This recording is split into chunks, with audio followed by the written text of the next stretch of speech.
Mic check 1 2 1 2. It's the Y2K collector, and whenever I can get a chance to do a condition upgrade, I go ahead and do so. And so I know that I said that this month is a no buying of games month, but technically, this isn't really a purchase because this is a game I already have. This is more like a swap. So I had a copy of Shadow of the Ninja already, but unfortunately, my copy was a little rough. The label was in good condition, for sure. The label, there was no issues with the label, but the game itself looked like it had some severe discoloration. And I'm not sure what causes different types of discoloration on these cartridges. I know it happens over a period of time, and it could be a combination of heat, moisture, if something spills on it.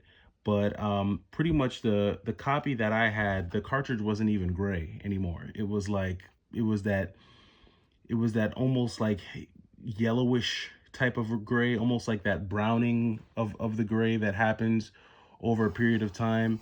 But this copy is pretty darn minty.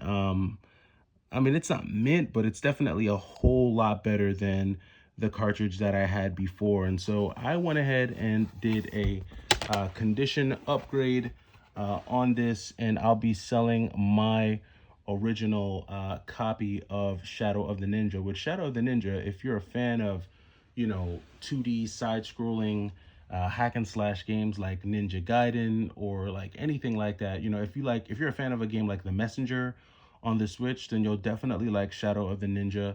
I know they did some type of a remake of this game for the Nintendo Switch not that long ago, so that's been circulating out there. But I'm a fan of those types of games, and so anytime I can get my hands on one, I am going to pick one up.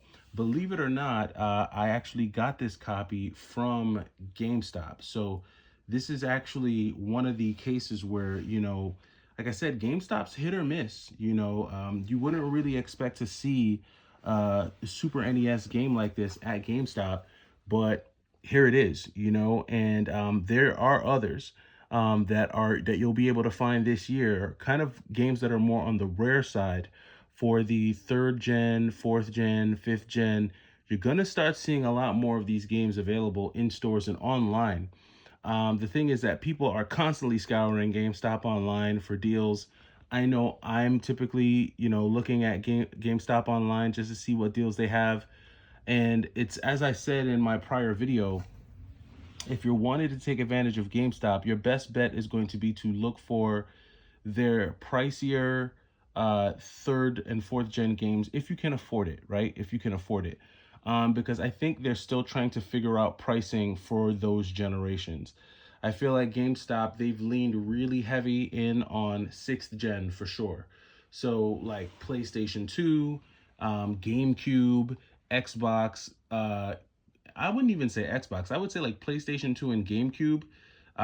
They've really been aggressive with the pricing for the games of that generation. I think for some fifth generation games, they're a little bit more lax, but like for the Super Nintendo era and the NES era, when it comes to some of those more rare games, they're still a little short. They're coming up a little bit short, and they've got some games underpriced. I don't know if they cap themselves at $99.99 for all retro games that are beyond like fifth generation, that are older than Gen 5. I don't know if they give themselves a cap of like $99.99, meaning that if it's a cartridge based game that's worth 250 on price charting, if they're going to cap themselves at 100, they might, because I've seen them do that for a number of games, including like the Mega Man X games like X2 and X3.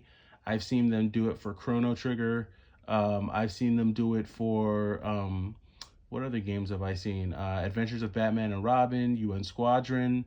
And I know some of you are like, Y2K, cut it out. They've never had a copy of like, UN Squadron or SWAT Cats or Adventures of Batman and Robin on their website.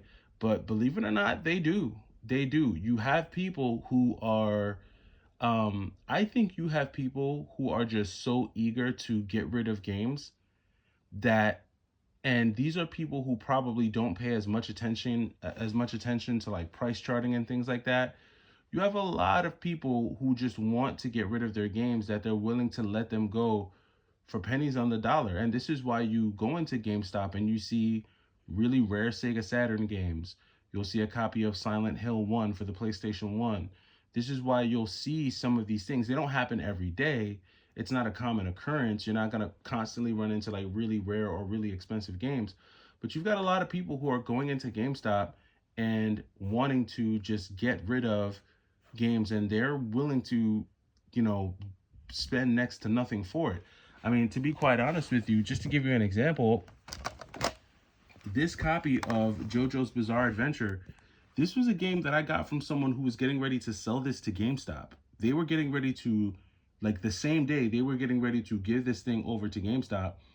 And, you know, I stopped it. Like, I stopped it mid transaction. Like, they had already started the transaction, they had started to, you know, make things happen. But I came in right at the nick of time and I was able to snag the deal and pay, you know, definitely less than half of what this goes for price charting. This game is probably dropped in value now. I know at one point this was like a $240, $250 game. I definitely didn't pay anywhere close to that. But at the end of the day, you have people who just don't care. They're willing to let these games go. And that could be a very, very good thing, because now it means like a lot of the games that were really hard to get, that maybe you always wanted to play, that maybe you didn't feel like emulating or you just wanted to try out, now you have an opportunity to pick these games up. And, you know, if GameStop starts to offer more of these types of games at more reasonable prices, even though they're in an overcharging phase, because they're definitely overcharging for a lot of their retro. But if you know, if they can start to get a little bit more competitive, we might start to see better pricing. So I don't see that happening anytime soon, though. To be quite honest with you, I think GameStop, like I said, they're on the upswing. They're, in terms of what they're charging for retro games, they're not trying to make it easy or cheap at all. And that in turn is going to impact the overall market for retro video games, and you know what people charge for them. But let me know what you think down in the comments. Have you ever played Shadow of the Ninja? Are you a fan of the NES? I'm not a huge fan of the NES, but there are some NES games that I really like, and Shadow of the Ninja is one of them. Let me know if you either have this version of Shadow of the Ninja or if you've played the remastered version for the Nintendo Switch, and I will catch you in the next video. It's the Y2K Collector. Hopefully you are enjoying the holiday weekend, and I'll catch you in the next one. Take it easy.